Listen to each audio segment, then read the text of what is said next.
What's up, Earthrockers? It's your boy Shovatar back again to talk, as I promised, about Castlevania Chronicles, or, well, specifically Castlevania Chronicles Original Mode. I'll take a little bit of time, because level 1, as is often the case for Castlevania games, is not too eventful to sort of describe, to, like, explain this game a little bit, because this game is kind of, like, a very strange one in the Castlevania series, and also to explain what Sixth Loop means in the title, if you guys don't know what that means. So, Castlevania Chronicles is a very strange game. It was released for the PS1 in, I believe, in 1999, or maybe 2000. No, I think it was it 2000 or 2000? Well, actually, I guess I should have looked this up. Whatever. The point is, it was released around that. It was released before Circle of the Moon, and it is actually a game, a port of a game that was originally released for a gaming computer in 1993, which, as games in the Castlevania series released in Japan tend to be called, is called Akumajo Dracula. But what people call that game, generally when they talk about the 1993 game, is they call it Castlevania X68K, because the game was released for the Sharp 68,000 gaming computer, but it was only released in Japan. So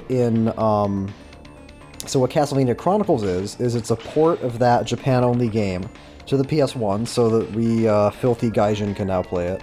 But rather than just directly porting over the game, they basically had like two versions of the game. They had original mode, which according to as you might guess, is the original version of the game from 1993, and then arrange mode, which is almost identical, except Simon looks different, Dracula looks different, the music is different, and the gameplay mechanics are slightly changed. It's a lot easier. There's no like damage knockback, you take less damage, that sort of thing. So that's what original mode is. Original mode is the original 1993 Sharp 68K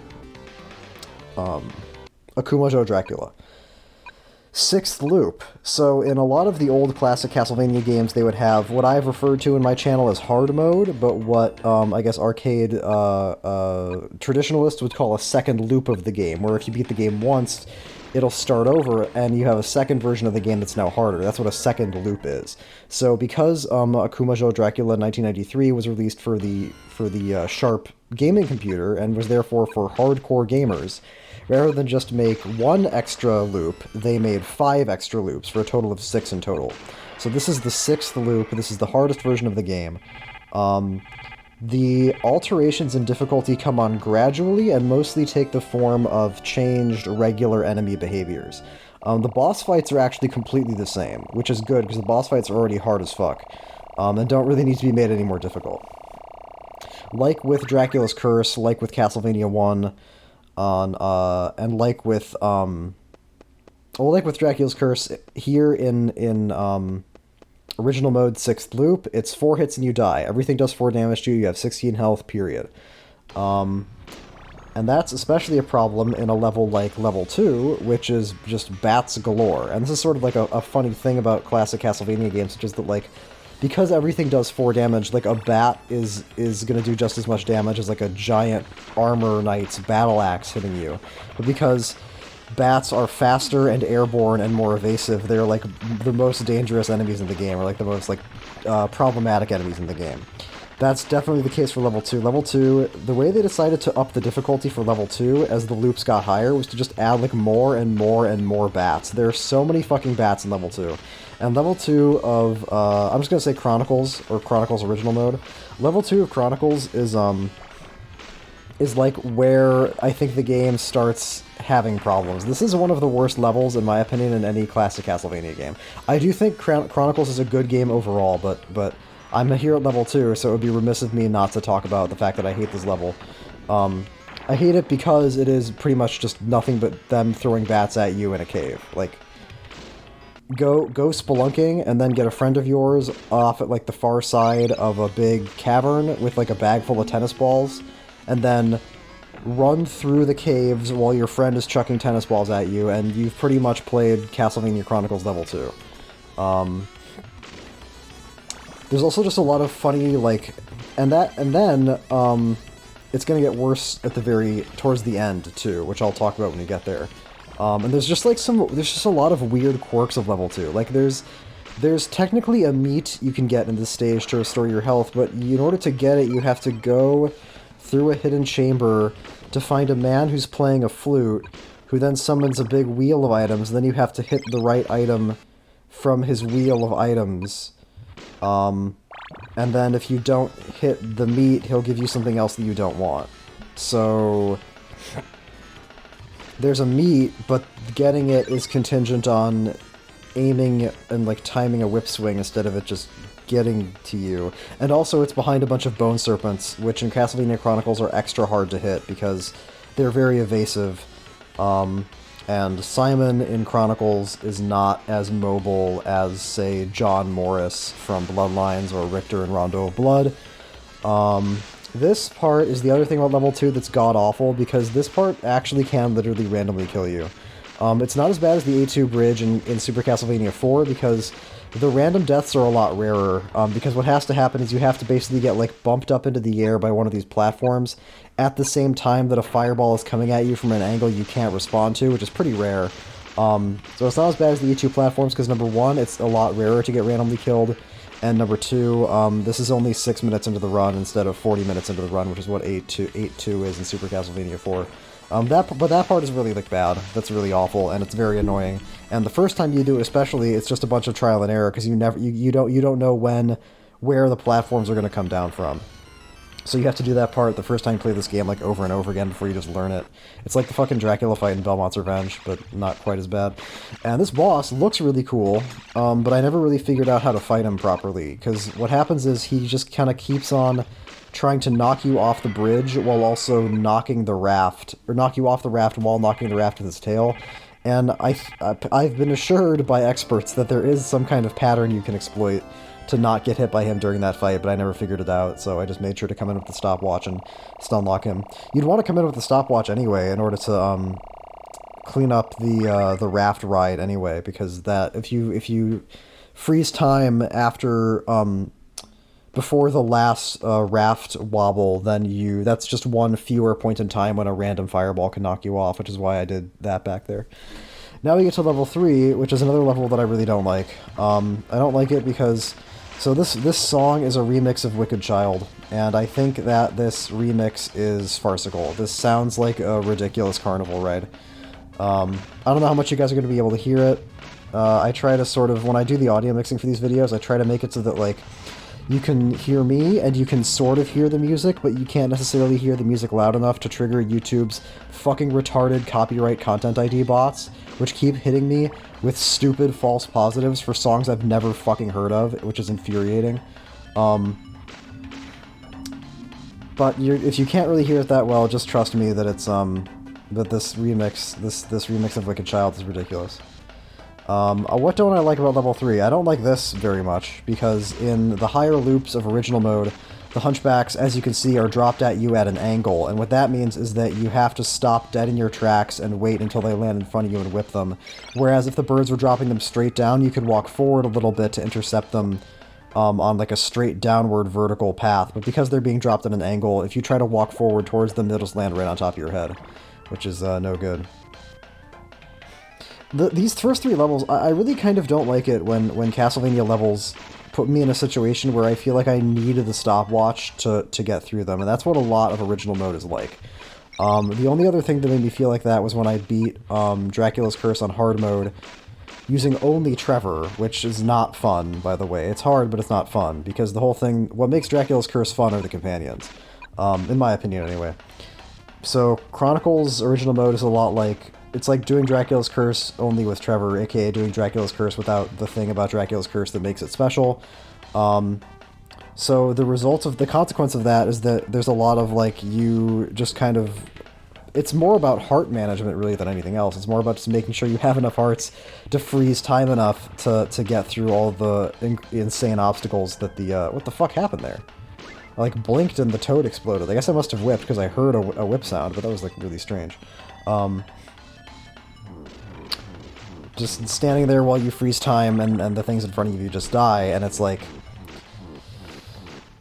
It's you could say, well, it's your fault for using the stopwatch. I could say, well, it's their fault for making the game so fucking hard that I feel like I need the stopwatch to get through without taking damage, you know what I mean? Like, if the game gives me an option that's gonna mean that I can safely clear the stage, why would I not take that option?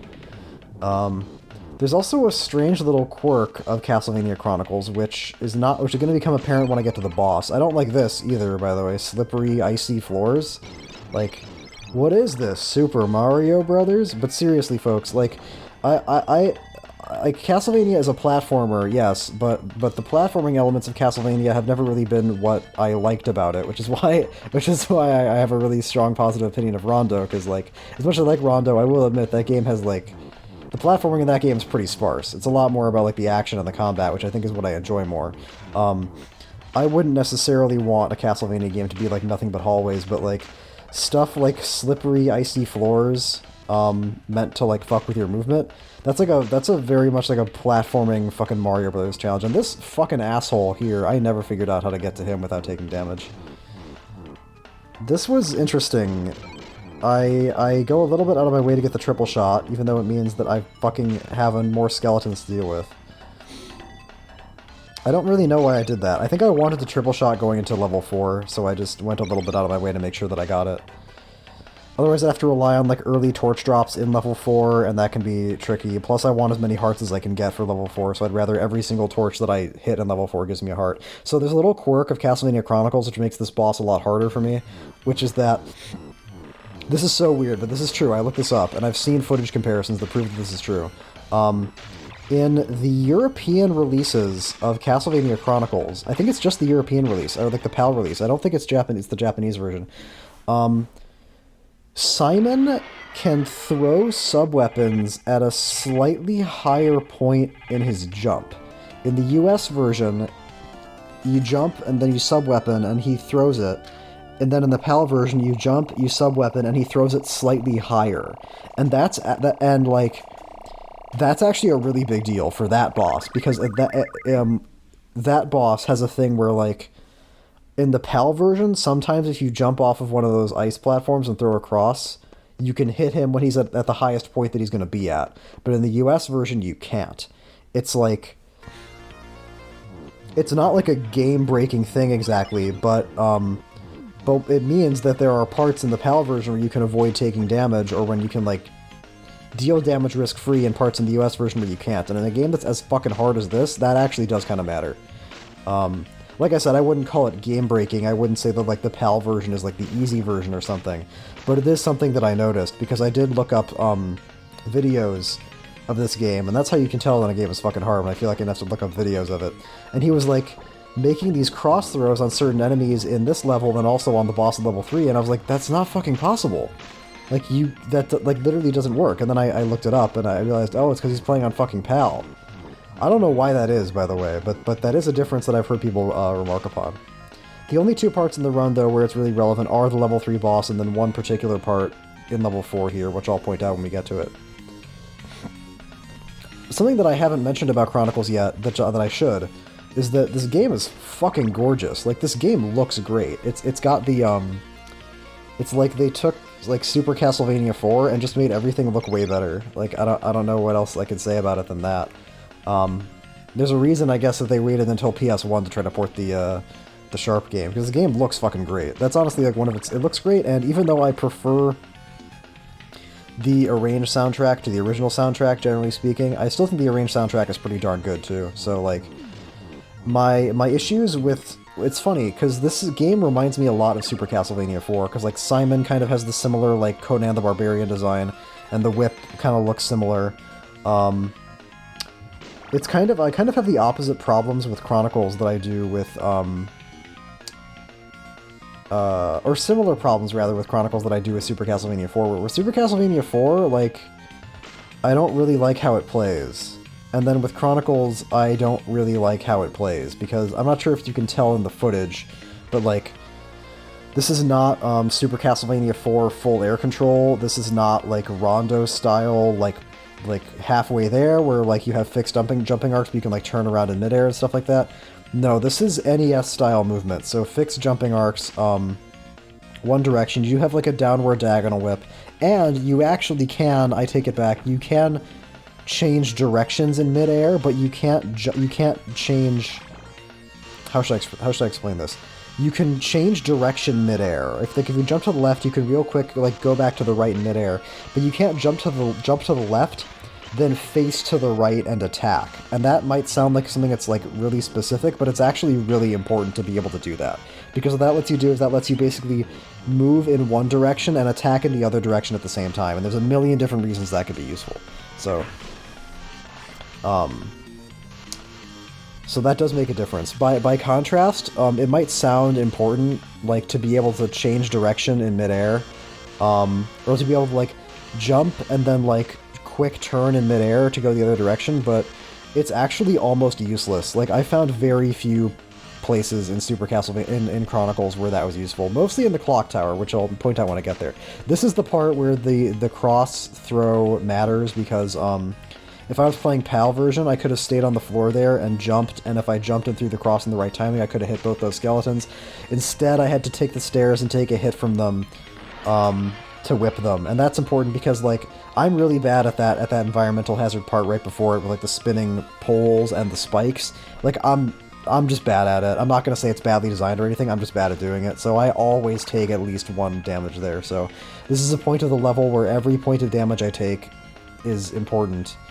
And so the fact that I basically have to take a hit on those two skeletons on the first platform really annoys me. Another reason why my health is really important for level 4 is because the Medusa boss it's actually one of the few bosses in Chronicles that's kind of like Dracula's Curse style, where it's sort of like just going in with the right sub-weapon. I guess I would say the first 2 level bosses are like that too, but as you can see, sometimes she will just break out of her like triple cross stun lock and try to get at you, so it's not quite as simple as like a Dracula's Curse, just come in with the right sub-weapon and kill the boss and you're good.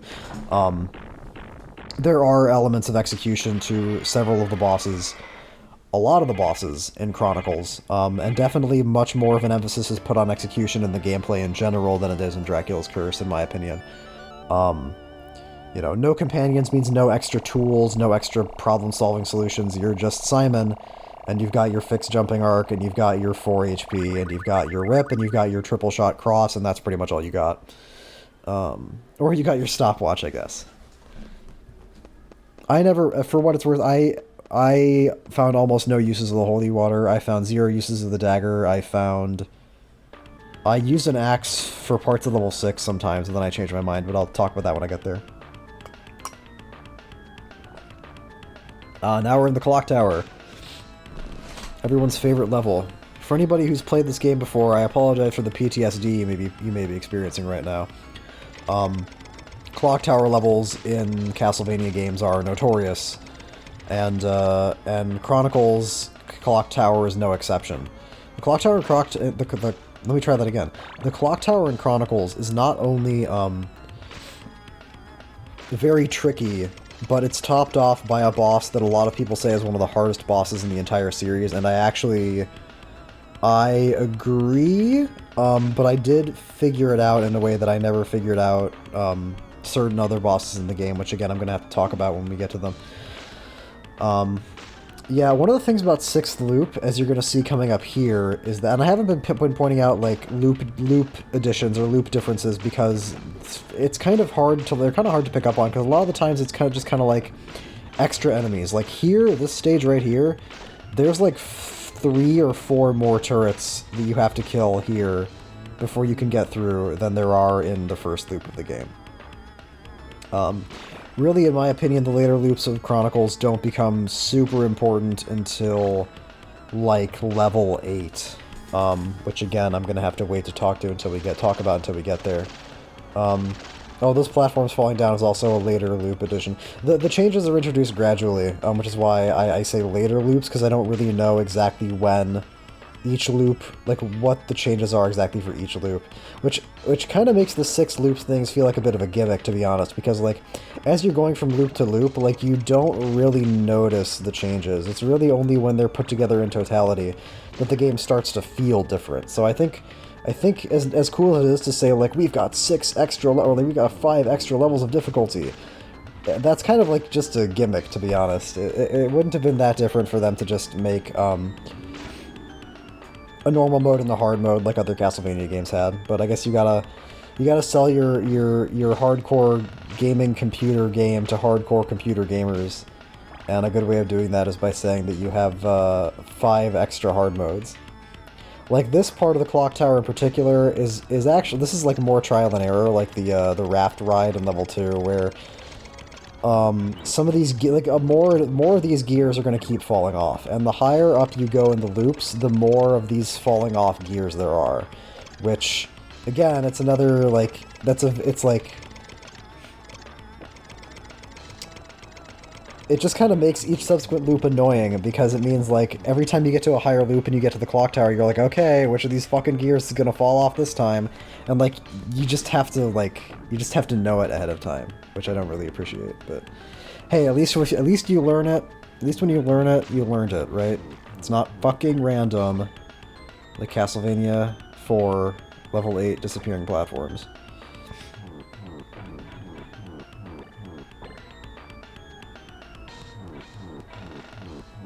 Yeah, I'm taking this very slowly for that reason, because towards the end, especially, the gears kind of get ridiculous. Here, there's actually a hint. If you looked at the top of the screen there, you would have seen that the skeleton man was actually patrolling in front of a gear, or rather was patrolling behind a gear. So, like, if you had really sharp eyes, if you were like keeping your eyes peeled for it, you would have seen that that was like an extra gear up there on that platform. But generally speaking, and practically speaking, I would say there's not really much of a warning for like when the extra gears are going to fall off and roll at you. So here's the boss of the clock tower, the werewolf, and this boss is actually like really hard. I don't really even fight this boss. I kind of do something that I did for the only other boss that I could... Basically what I do is I just, like, throw across to the right and then I throw across to the left, like, no matter what the werewolf is doing. I'm just trying to, like, anticipate, like, really fast projectiles coming at me from either direction. So, like, I don't really even, like, look at what the werewolf is doing, except for, like... I mean, I kind of do. Like, if it's... Obviously, if I see that it's throwing something at me, I'll try to jump over it or try to, like, throw a cross to intercept it. But generally, my goal during that fight is to just always have a cross going or coming in either direction. So I'm, like, always covering both sides of the screen. And then I just kind of wander around and just wait for it to die. The only other boss fight in the Castlevania series I think I fight like that is, fighting Death in Order of Ecclesia Albus mode. I kind of do something similarly to that, where I just kind of jump around and spaz out, and I don't really, like, worry about what the boss is doing. I just kind of do the same thing over and over again and wait for the boss to die. It's more complicated than in the Albus mode fight. There's definitely more going on, because, like, the later Castlevania games have, like, way more complicated boss fight movements and mechanics, but what's so hard about that werewolf is just the fact that, like, she moves so fucking fast, you have 4 HP, Simon is not super spry, he can't really move around and react super fast, so you're just kind of trapped in a hell pit with a hell beast. And that's why that boss fight's so hard, because like the first time I got there, and this is probably the situation, like the experience a lot of other people had, like you get to that boss fight, and she just like flips the fuck out and throws rocks at you until you die, and you're like, what the fuck am I supposed to do? The answer is, as is so often the case, you're supposed to go in with a triple shot cross and just like throw it at her and then just hope. And sometimes she like glitches out. Sometimes she like won't do anything. She'll like stand still and like won't do anything for a long period of time, and will just let herself take damage. I don't know what that's about. Oh, I should talk about this. I don't really have much to say about this, except like if you're looking for advice on how to get through this falling bridge part, literally just do exactly what I did. Watch that back. Count the number of falling platforms, and then use the stopwatch exactly on the platforms that I did, and handle the Medusa heads exactly the way I did. Because that, right there, ladies and gentlemen, that was a lot of fucking trial and error. These fucking clowns are ridiculous. I can't believe they just did that. Usually those little clown guys will, like, wander around up on the platforms for a while, but there they both just fucking dive-bombed. And one of them almost hit me. This stage is really scary, because it's like this is like Castlevania hell, because it's a bunch of tiny enemies that move through the air in weird ways coming at you, and that's why I'm using the fucking stopwatch to deal with them.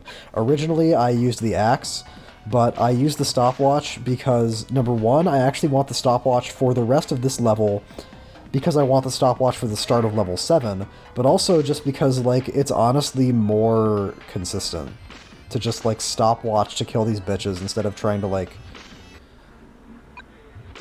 aim axes at them, which involve hitting up and B, which, obviously, if you're on a staircase, hitting up is going to move you on the staircase as well, so it's not as simple as get into a good position, then throw an axe at them from the stairs. It's don't be on the stairs when you try to throw the axe at them, because that's going to fuck up your position.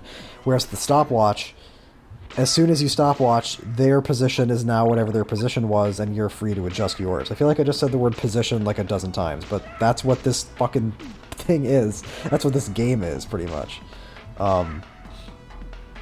And I think I semi-planned this out. I think I generally knew where... I definitely wanted the stopwatch here. I think I stopwatched everywhere I wanted to. I have, what, 7 hearts? That's probably the kind of margin that I would be comfortable with. Look at that shit. That is exactly what this whole stage is trying to do to you. It's trying to knock you off, because if you notice, when I fell back down there, dolls that I'd already killed respawned.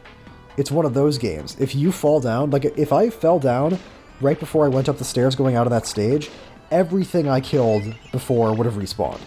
So you really, if you're doing what I was doing there and trying to go through that stage with the stopwatch, like, you really only have one shot, or, like, you really only have so much, you can't, like, fall down, because if you fall down, then all that annoying shit that you killed is going to respawn, and you're going to have to try to kill it again.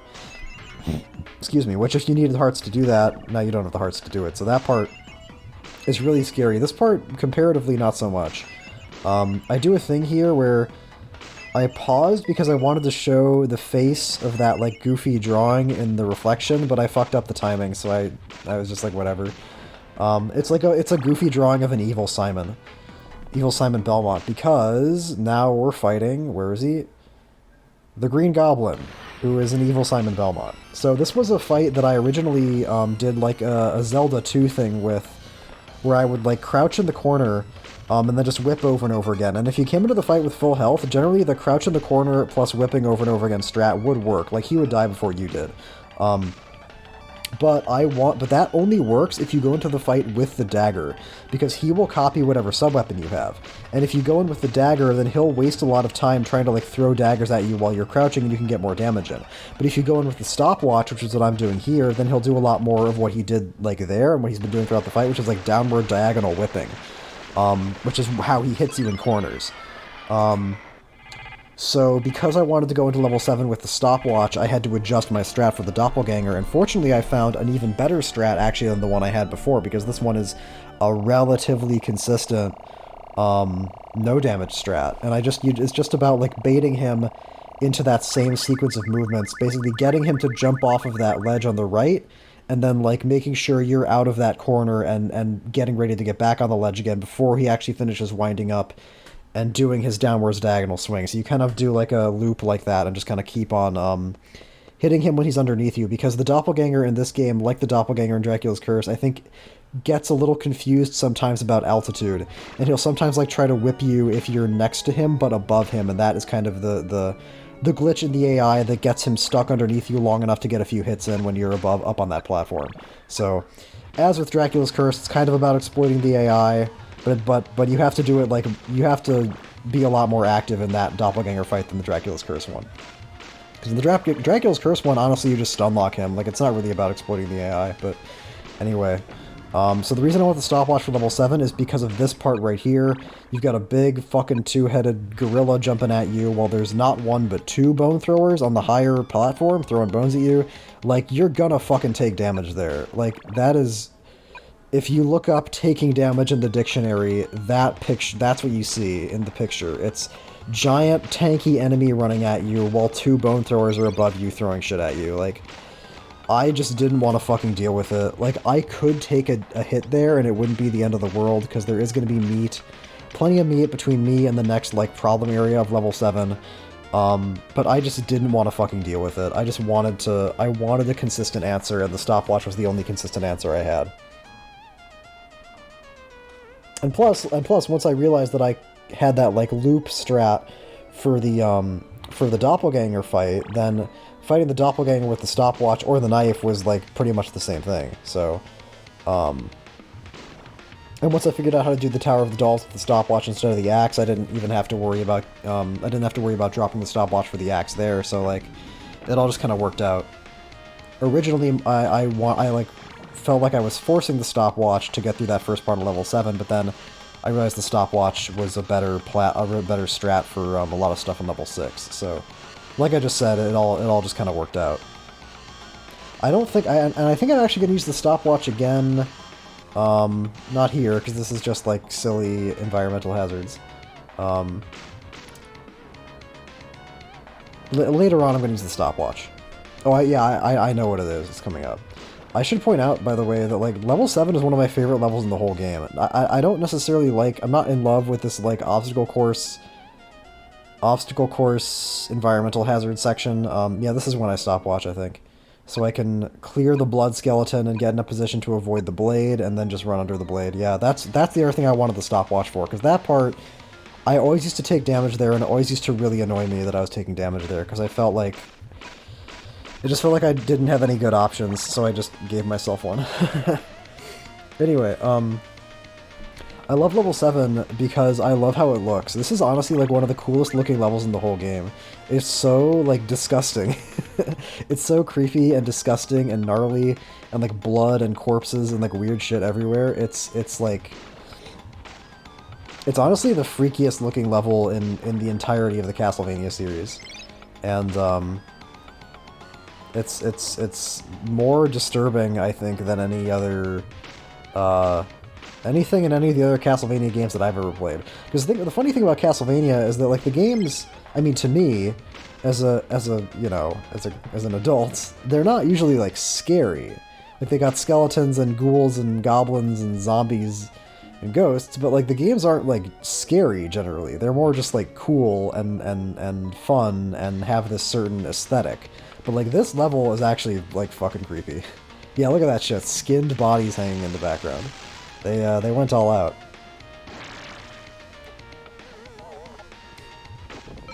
And it's good timing too, because like this is pretty close to when you're gonna fight Dracula, and this is the part that it's like, oh, this Frankenstein is pretty funny, because there are ways to fight him, I just don't bother.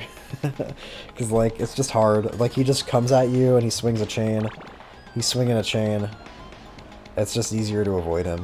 I like his pink like Saturday Night Fever getup. Yeah, the spinal columns and the living fetuses throwing like blood discs at you. Like this is really, really cool and really gruesome. So that's why I like level 7 so much. And level 7 is a big part of why I like praise Chronicles for its visuals so much. But one thing that I don't praise about Chronicles, which I actually have managed not to really mention yet, is that, like, I've been saying a lot of things about this game, like a lot of positive things about this game, and those are all true. But one thing that I did mention earlier is that, you know, it's kind of like Dracula's Curse without the companions, and Dracula's Curse without the companions is just like a less fun game. And Chronicles original mode, I'm talking about original mode here. Chronicles original mode is like so hard that it actually kind of starts to cross over into feeling like it's not fun. In Dracula's Curse, the importance of sub-weapons and the importance of companions made you feel like you were making a greater number of meaningful choices.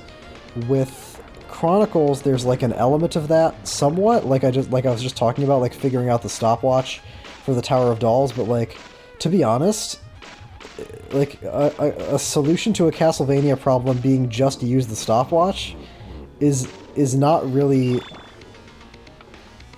That's not really a solution.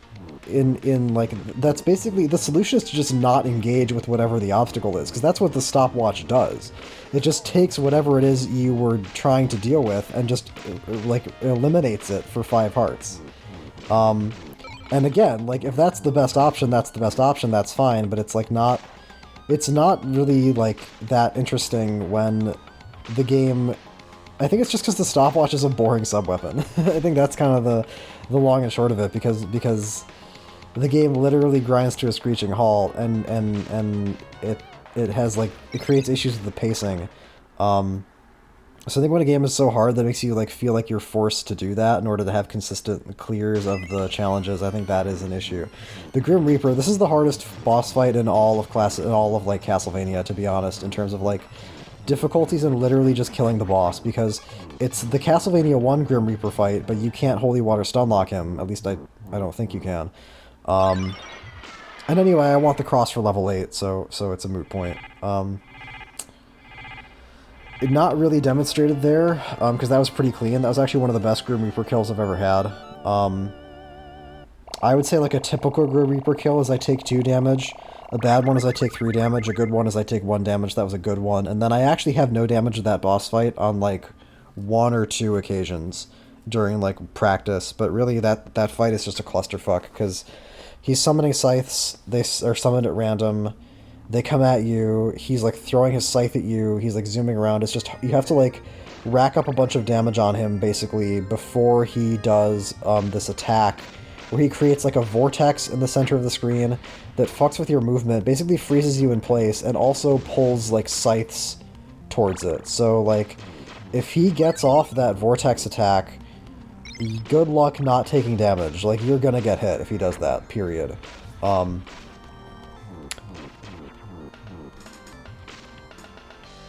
And like the consequence of that is that there's basically a time limit for the Grim Reaper fight, where like you have to kill him before he does that attack, or else like you could just get wombo comboed and everything could go to shit. And hopefully you can see why I want the cross for this level, by the way, because it's very hard to deal with those crossbow guys without the cross. So even if the Holy Water Stunlock was possible with the Grim Reaper, I still probably would go in there. I'd probably just plan to go in there with full health and a cross instead, because that's just as good odds, frankly. Maybe if I was going for a no damage, I would reconsider it, and I'd try to learn the armor guys with just the whip, because I would never try to no damage 6th loop. If I was going to no damage anything, I'd probably no damage like, I don't know, arrange mode, like arrange normal mode, which is like the easiest version of the game. But even then, you have to like fight the Grim Reaper, and that's like would be like the biggest issue for a no damage in my opinion. And I guess parts of... No, actually, the biggest issue with the no damage would be fucking Dracula, which I'll talk about when I get there.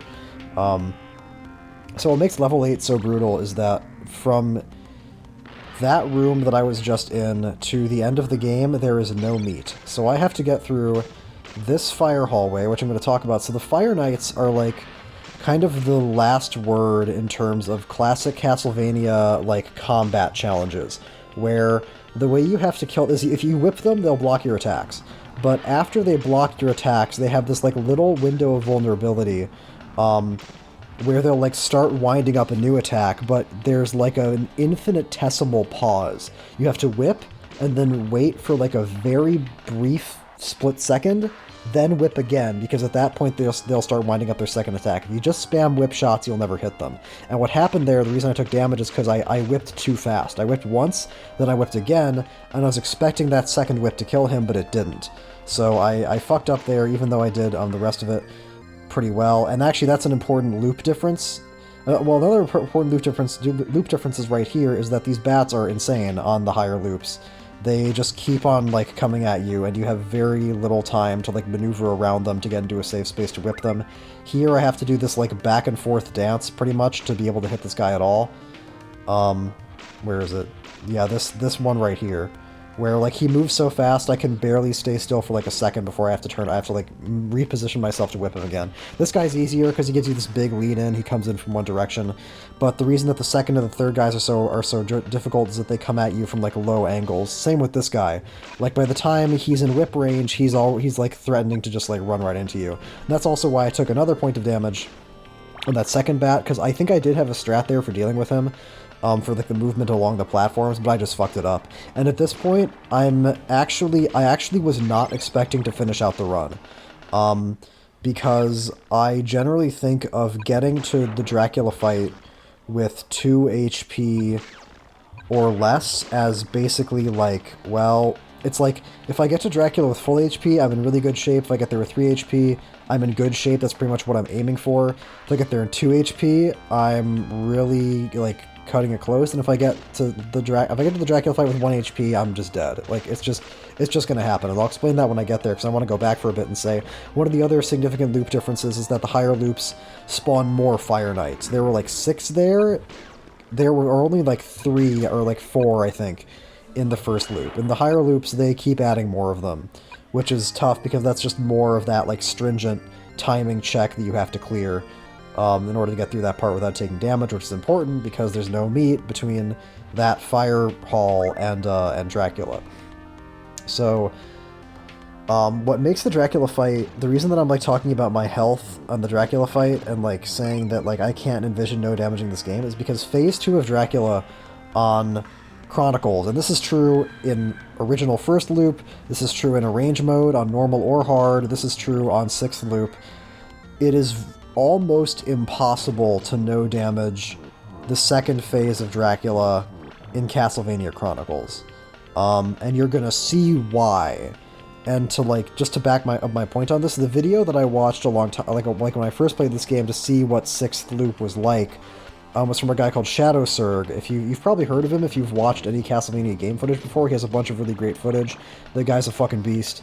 But he did a no-death 6th loop clear, except he was playing like way better than I was. He was taking almost no damage on every stage, but even he did not no damage the second phase of Dracula because of how fucking chaotic it gets. By contrast, the first phase of Dracula is like really simple. It's scary. It's like the scariest version of the Castlevania 1 Phase 1 Dracula fight where you just jump over fireballs because the window you have to clear a jump over the fireballs is very tight. Like if you watch what's going on here, like I'm barely clearing those fireballs. That one went right through my foot. Like that should have hit me. But it is basically just the same thing where you're just jumping over fireballs to whip him. What Shadow Surg does in his footage, because he's a fucking monster, is he'll actually whip Dracula twice per cycle, where he'll whip him right after he finishes teleporting, and then he'll jump over the fireballs and whip a second time. I tried to learn that timing, but I was just too inconsistent with it, and if I'm going into this fight with 2 HP, there's no fucking way I'm doing that. I'm just going to do the safer, slower strat that I learned the first time around, because I have this timing down. Like, the 1 whip timing I have, like, just in my muscle memory and in my brain. The 2 whip timing, maybe if I'd worked on it more, I could have gotten it, but even if I had practiced it to the point that I was confident with it, I think if I'd gotten to this fight with 2 HP, I still would have just defaulted back to the slower version, because this is the version that I'm more comfortable with.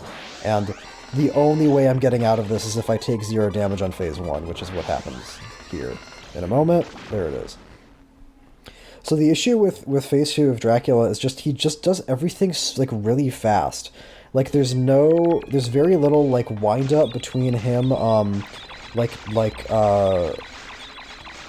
landing and then doing his next attack. His fireballs come out super fast, and I guess you're supposed to jump over them in a certain pattern, but that attack right there, with the green orbs on the floor, is actually the one that's the biggest issue, because they can come out at weird, like, irregular timings, and it's like, and he can corner you super fast, so there's also, like, a time limit, but that's not unusual necessarily for phase 2, for second phase of Dracula. So, but I made it.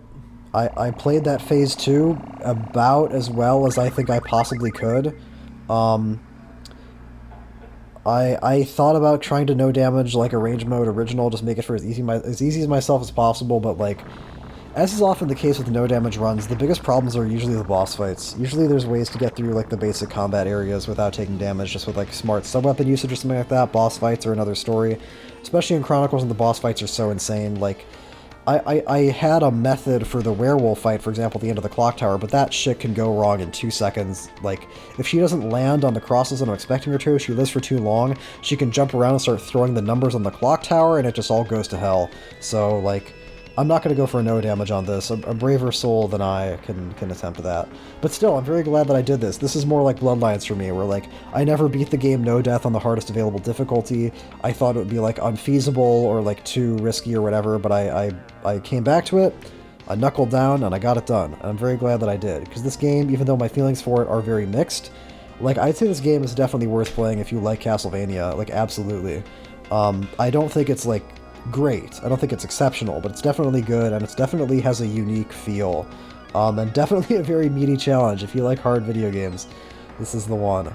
But I'm not done yet. I got a couple more last video games that I'm going to revisit. Keep your eyes peeled for those. Keep safe, stay safe, and also, if you can, keep on Earth rocking. Like, generally.